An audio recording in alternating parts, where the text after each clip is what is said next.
Hair fall control చేసుకోవడానికి కొన్ని tips మీకోసం. మంచిగా నిద్రపోవాలి, 7 to 8 అవర్స్ స్లీప్ ఉండేలాగా చూసుకోండి. రోజు 1 అవర్ ఫిజికల్ యాక్టివిటీ ఉంటే స్ట్రెస్ ఓవర్కమ్ అవ్వచ్చు. స్మోకింగ్, ఆల్కహాల్ వల్ల హెయిర్ కి బ్లడ్ సర్క్యులేషన్ తగ్గుతుంది. So better avoid smoking and alcohol when you have lot of hair fall. కొంతమంది చాలా గట్టిగా లాగి కడుతుంటారు హెయిర్, అది అవాయిడ్ చేయండి. దాన్ని ట్రాక్షనల్ ఎలోపేషియా అంటాము. మీరు గట్టిగా ఇది లాగి కట్టడం వల్ల హెయిర్ ఎక్కువ ఫాల్ అయ్యే ఛాన్సెస్ ఉంటుంది. ఆకుకూరలు వారంలో 2 సార్లన్నా తీసుకోండి. రోజు ఒక బాయిల్డ్ ఎగ్ తీసుకోవాలి. డైలీ 20 minutes సన్కి ఎక్స్పోజ్ అవ్వండి. వైటమిన్ డి డెఫిషియన్సీ ఉంటే కంట్రోల్ అవుతుంది. Hair dryers, hair treatments, hair colours వల్ల హెయిర్ ఫాల్ అయ్యే ఛాన్సెస్ ఉంటాయి. సో మంచి హెయిర్ కలర్ యూస్ చేయాలి.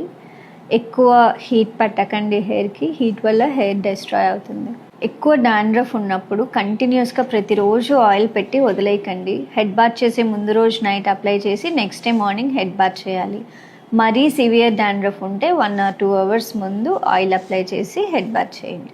హెయిర్ వాష్ చేయడానికి ఎక్కువ హాట్ వాటర్ యూస్ చేయకండి. చల్లనీళ్ళు కానీ ల్యూక్వామ్ వాటర్ కానీ యూస్ చేస్తే హెయిర్ డ్రై అవ్వకుండా ఉంటుంది.